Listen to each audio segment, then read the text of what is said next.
Hey, I'm Jenna from Wordable, and you're listening to Marketing Routines, a podcast about the daily and weekly routines, tasks, and rituals that your favorite marketers are doing to bring them success every single day.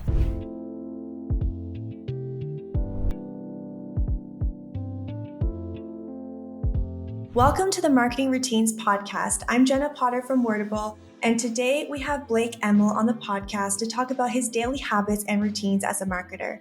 I'm really excited to chat to Blake and see what his daily life is like as a marketer, because I've been seeing Blake everywhere, and that's for good reason. He shares incredible insights on marketing, especially on Twitter, and lots of people, myself included, are following what he's up to and looking forward to seeing the tips that he shares.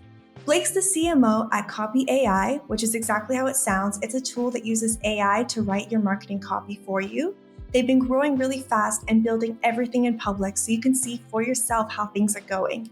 Blake's also building Float, which is a tool that helps you make online courses right from Notion. It hasn't been released yet, but you can join the waitlist now on float.so.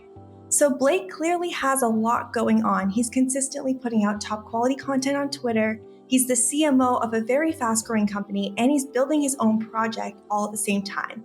I want to know exactly how he's doing it all, from his morning routine to the daily and weekly work tasks that he does, his setup for working, and how he unwinds on the evenings and weekends. And with that, let's jump right into the podcast. Hey Blake, how's it going? It's going well. Thank you, Jenna. It's awesome to be here, and hopefully don't disappoint the audience with my routines today, because I'm still a little bit disorganized, if I'm being honest. Well, it's good to have a mix of routines on the podcast, because some people don't really like to have some things very structured, so it's good to hear that as well. So let's start with your mornings.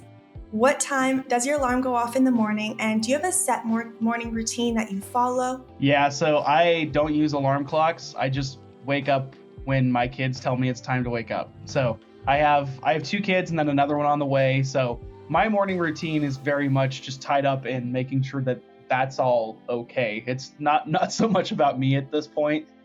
So when I know that the kids are up, which is usually like 6:30, I'm up. That's when I'm up. There's no alarm clock other than me hearing them rustling around in their rooms. So that's like the natural alarm clock. The rooster in our house is the kids. And then from there, I try to get up and out of bed as quickly as possible. It's easier said than done. Sometimes I am a little too comfortable and it takes a while to get out, but most of the time I'm able to just get right out of bed. And my morning routine is not super structured.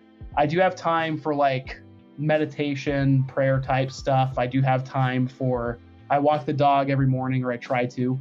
That's one of those things, like getting out of the house for 30 to 45 minutes to walk around the park with the dog is really helpful for me. And that's where a lot of my creative ideas come from, is on that walk. So I'm usually listening to a podcast or an audiobook when I'm on those walks, and I'll just have thoughts and they come to mind. And so I always have my phone there to take notes on things, because that's one of those times where I really do get a lot of ideas. From there, when I get back, I'm not much of a breakfast person. Weirdly, people think it's the most important meal of the day. I've never eaten breakfast, really. It's not my thing. But I'll just go straight to getting ready. And again, I'm a big, in the shower, I get tons of ideas as well. So I have a waterproof notepad and waterproof pencil in the shower. So I write down a ton of notes and tweet ideas and all kinds of stuff there. That's another, I think the most often times that I'm creative is when I'm not trying to be.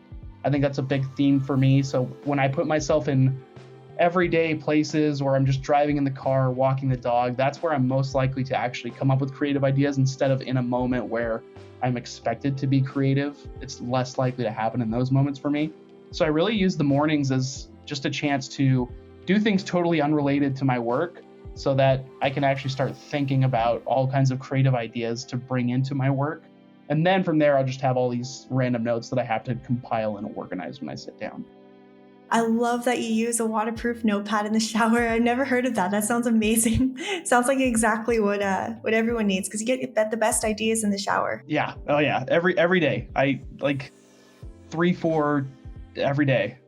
All right, so it's time to sit down and get to work after your morning routine. Do you have any daily tasks that you check off every day? And if you want to cover all of your bases here, like Twitter content, CMO of Copy.ai stuff, and how you're building Float as well.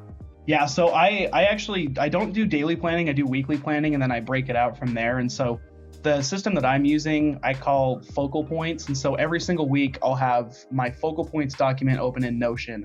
And basically what this looks like is the first tab, I like to start with first principles and then get a little bit more complex and organized from there. So for me, I start with my goals. Usually it's 4 or 5 main goals that almost never change. Most of it is geared around Copy.ai because that's my main gig.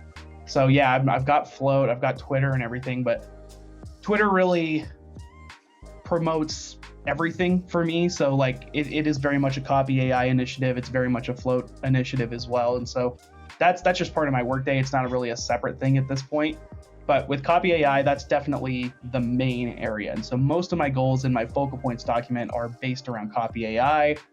Maybe one of those main goals will be about Float, but that's very much more on the side, just hacking away whenever I have a moment. So it'll be like 4 or 5 main goals. And from there, from the goals for that week, I break it down into the projects that need to happen to achieve a bit more of that goal for that week. So I'll usually have anywhere from 10 to 20 projects per week that I'm working on. And then from there, I'll break it into tasks for every single day. So I'll take the projects that need to be completed that week or need to be worked on that week, and I'll actually say, okay, this is getting done Monday, this is getting done Wednesday, this is getting done Tuesday, and I'll actually break it up from there. And so that's how I plan it out. And then my days are kind of planned for me.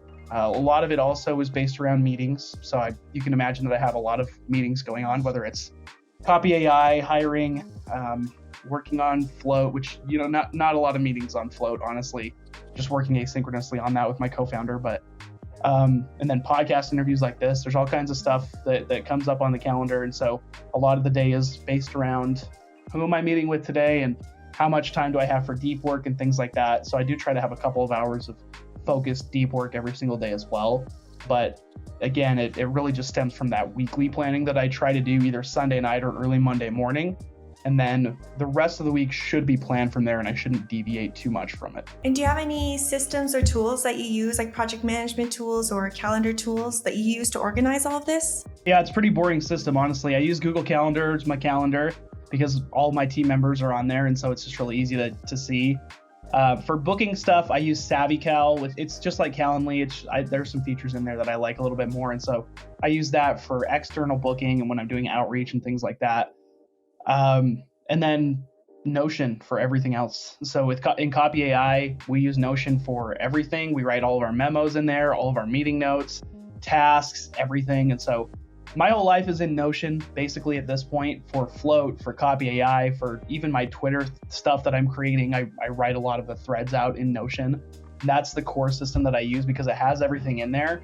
There are definitely limitations, but the fact that I can embed pretty much anything is awesome, and it works for me. Admittedly, it's not the best note-taking app.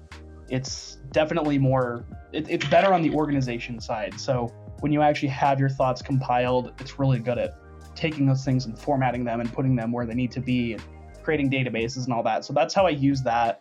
For note-taking, I use an app called Bear for writing, and it's just really simple and syncs across all the devices. It's not anything crazy. It's just for really quick capture. And then I can capture all my thoughts at any given moment, and then I'll translate that into Notion if it's actually important. If not, I'll just let it kind of drift off. I won't do anything with it.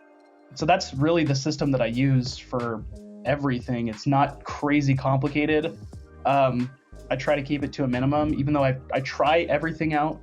So I try way too many softwares out. That's one of my biggest time sucks is trying out different software, but I usually just end up sticking to a couple different things because for me, I know that the more I have to do, the less I'll actually do it. So the more tools I have to use, the less I'll actually use them. If I only have one calendar app and I only have one notes app for everything, then I'll actually use it. And what about marketing tools? Are there any softwares that your team at Copy.ai likes to use on a daily basis? Yeah, I use Ahrefs every day for SEO, content, things like that.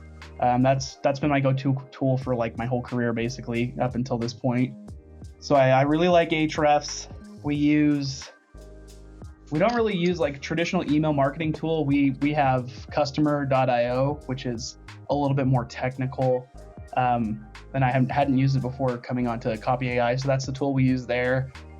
We use Notion for like everything. So creating content, even we write blogs in there and everything. And then we use our own tool a ton. So I would be remiss if I didn't plug our own tool, Copy.ai, for helping us write all kinds of different things for our own copy and for other people's copy. So definitely use Copy.ai multiple times every single day without fail. And Superhuman for email is what I use. I guess I can plug that one in there now. I'm not a huge email person, but I do use Superhuman, and it helps me get through things a little bit faster. It's a bit pricey, so I can't recommend that to everybody, but it's pretty nice. Honestly, right now we're at this stage with Copy.ai where I just touch a lot of different things right now. And so I have way too many tools that I could bring up, but that are not really like my main goal, like video editing and podcast editing and all this stuff that's like, cool, it's nice, but it's not necessarily something that I need to be worrying about every single day, but we do have it. So I'm happy to dive into any of that stuff, but those are the main tools. Like I said, I just try to keep it as simple as possible. And you mentioned that you're not a big email person. How do you manage your inbox? Do you have like a structure when you check your emails and when you respond? Yeah, I try to only be in there once a day. I fail at that, but I just really don't think very many important things come through email anymore. Maybe they never did. Like with Slack, I know that when I get a Slack, it's probably going to be useful and something I need to look at. And so I definitely treat that more like my email nowadays. But with email itself, maybe 1 out of every 100 messages in my email inbox is actually useful. And so I've just kind of developed this way of skimming through it and identifying what's actually helpful. I try to actively unsubscribe from things that aren't bringing me anything at all. And ultimately, like, I'm just very much a get to inbox zero very quickly type of person. So if I haven't started something that's very, very important down the road, I'm just going to Command A and delete everything. That's like my go-to, because honestly, you'd be really surprised how few emails have any impact at all. Most of your emails are not important. You don't need to keep them, or you can just archive them in a folder. So another thing that I've done is, instead of just blatantly deleting them, I'll just create a folder called completed that'll keep them around forever, so you can always search them. But I'll just move everything in there, because most of the time you're not really getting that many important messages from email. So maybe I'm in there once or twice a day. Every single week I try to get to inbox zero by just moving everything over. And I'm usually pretty good at starring or favoriting things that are actually important, but it's very rare, honestly, that happens. It's only around hiring or maybe a potential partnership or something that I really need to favorite that stuff and keep it in my inbox. That almost never happens, that something has to stay there. It can almost always just go away. Right. And those are all really great points about email, because I know a lot of people really struggle with drowning in their inbox. So you take a really good approach to it. And my next question is about consuming content that other people have created. How does that fit into your schedule? And do you have any favorite books, podcasts, blogs, newsletters, type of thing you want to give a shout out to? I don't consume a ton, because I'm pretty busy just doing all kinds of other stuff. But Twitter is like the main place that I ever consume anything. Mailbrew is cool if people don't know about Mailbrew, because you can put it into a feed for yourself. Like, you can put Twitter and Product Hunt and a bunch of other newsletters all together, basically in a newsletter itself, that delivers a digest for you every day. And that's a good way to consume things, so it's all in one place. And then when you're done consuming, you don't do it for the rest of the day. But even then, I don't always use that. Sometimes I don't consume anything. Sometimes I scroll through Twitter a little bit too much, but that's mainly the place that I look for when I'm consuming information, because I've tried to curate my Twitter followers, the people that I follow, to people that really bring value to my timeline every single day and that I can expect good things out of. And so I'm trying to shape the content that I see and the thoughts that I get a little bit better through Twitter. And that's really where I go. In terms of blogs and podcasts, like, honestly, the only podcasts I listen to are sports podcasts, because I don't want to do any more work than I'm already doing most of the time. I'm already listening to like all kinds of other stuff during the day to try to keep up with stuff. And outside of that, I just want to listen to nonsense sports or funny stuff that doesn't really have any consequence in my life because I don't get too much of that during the day. So that's really my go-to for podcasts and stuff like that. Videos, I really like watching productivity videos on YouTube lately. So I'm watching people like Ali Abdaal and Thomas Frank and Sarah Dietschy and people like this talk about productivity and how they use their iPads and create shortcuts and stuff like that. Like I'm all into the automation workflow stuff right now. Outside of that, I'm not a huge blog reader, and I'm not sure. I want to flip the question on you too, if you actually watch or if you actually read blogs, because I put out a tweet recently and was like, do people really read blogs anymore? Because I don't. But do you? I don't read blogs by going to a blog and reading what's new. I follow a lot of newsletters who curate content, and whatever blogs they recommend is pretty much the only thing I'll read. Yeah, that's kind of the same for me, but I probably I read less than I probably should, but maybe if I'm going to read something and like really read it, I'll probably dissect it too and actually take very active notes in my Notion doc and turn it into some kind of memo for my team. So it's usually, I'm only going to read a blog that is genuinely helping me with something that's a clear problem for me at Copy.ai right now or at Float right now. And that's not very common that you find just, pinpointed content like that. So yeah, I'm not super huge into reading blogs, but if I were to give one recommendation, it would be Backlinko, which is an SEO blog. I think that's the gold standard out there for SEO content, but other than that, I don't really follow any blogs. And what does your working setup look like? And how do you keep distractions away? And are there any tools you like to use while you work? I don't keep distractions away at all. I am constantly distracted. And my setup right now is I have a huge computer in front of me. So it's a 49-inch Samsung Odyssey. It's a very, very, very widescreen computer. It's really cool. I like it a lot. I just use a MacBook Pro as the actual computer. That's the monitor. I have an Xbox in front of me, which does not help with the distractions at all. I don't really play it, but it's there. And then I have a second monitor up here that I rarely use. So it's mainly just the one monitor that I use. I try to keep it as clean as possible because I clearly have noticed a difference between when the whole office is clean and there's almost nothing on the desk. I'm way more productive versus right now it's kind of a mess and maybe I don't feel as productive. There's really no process or rhyme or reason to it. It's just like I've got kids that are constantly knocking on the door and wanting to come in and say hi. And so I just embrace that. Like I'll be in meetings with people and the kids will just come in and it is what it is. It's just going to happen. And I'm not going to apologize for it or anything. That's just my life and I'm going to be distracted and I'm cool with that. I think over time, if you would have said a few years ago that this is how I'm working right now, I would have told you that I'd be stressed out and that I would feel very distracted. But now that's just how it is. And I'm totally fine with it. I can take a break every hour or two and chill with the kids and then come back in here for, a 45-minute work blitz session and then go back out. And that's more where I'm at now. Whereas it used to be that I would try to work like 9 to 5 and then just totally be focused during that time, but do nothing else outside of it. Now it's flipped to be more like, I'm just kind of always on creatively and I'm going to do 4 or 5 main focused sessions of work every day. And then whatever else happens. Because for me, I just don't have the ability to have rigid structure in my life anymore. We're working from home, having kids, having all these different projects going on at the same time. Stuff's just going to be different every day.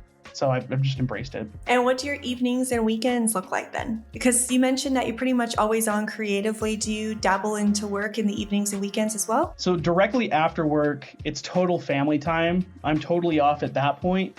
But then when the kids go to bed, they go to bed early, so like 7:30 at night. So after that, yeah, I'm back on, and like I don't usually work and get in front of my computer and do stuff all the time, but I'll have my iPad there and I'll jot down notes and I'll think of stuff and maybe I'll write a Twitter thread or something. Like I definitely do that at night after the kids have gone to bed. The weekends, I'm really bad at weekends. I'm a very stressful weekender. Like I can't just sit and relax. I always have to be doing something. So I'm usually cleaning or doing more work or planning some activity. Like this weekend we went to the zoo That was really fun. But I can't just be doing nothing. That's not the type of person that I am. So even though I've embraced, like, I'm going to be distracted, no day is the same, got to go with the flow. Going with the flow for me doesn't mean sitting on the couch ever. It usually means doing something. So whether that's doing, fixing the lawn up, or going to the zoo, or working on float on the weekends, or whatever it may be, I'm always doing something. And it's usually, like I said before, it's usually in the moments where I'm doing totally random things, like mowing the lawn, where I'll have good ideas. And so that actually that's why I'm like always on, because even when I'm doing things like that, I'll have my phone there to take notes about what I could do for the next week, or a cool product idea, or whatever it is. And who do you think we should have on next on this podcast? Maybe someone that you want to see what their daily routine is like, or they already have a good one? Yeah. How many people have you had on so far? We've had 3 people on so far. You're the 4th. And who else has been on? Andy Crestadina, John Bonini from Databox, and Sam Shepler from Testimonial Hero. Awesome. Great. Okay, so Amanda Getz would be really cool. She's awesome. She is a mom and a founder and doing a million things at once, and I don't know how she does it. So she would be amazing. Dave Gerhardt is always a good one. He's a CMO as well. So, he would be probably a good one as well. But those would be 2 picks for me, I guess. There are a lot of people out there just doing really, really cool stuff. And it's hard for me to just distill that into a couple recommendations, but I guess there you go. Well, thank you. Thanks for being on this podcast. You gave lots of great insights, and I'm sure a lot of people will appreciate hearing that. Even having not a strict routine is also good for your productivity, and you shouldn't feel so stressed out about that. So yeah, thanks for giving us those insights. Yeah, of course. Thanks for having me on. This is super fun. Thanks for listening to Marketing Routines. If content publishing is a part of your daily routine, or even if someone else on your team is handling it, Wordable makes exporting documents from Google Drive to your CMS so much faster and easier. You'll have your document formatted and published in 1 minute instead of the usual hour it would take you to optimize everything. You can try it out for yourself with your first 3 exports free at Wordable.io.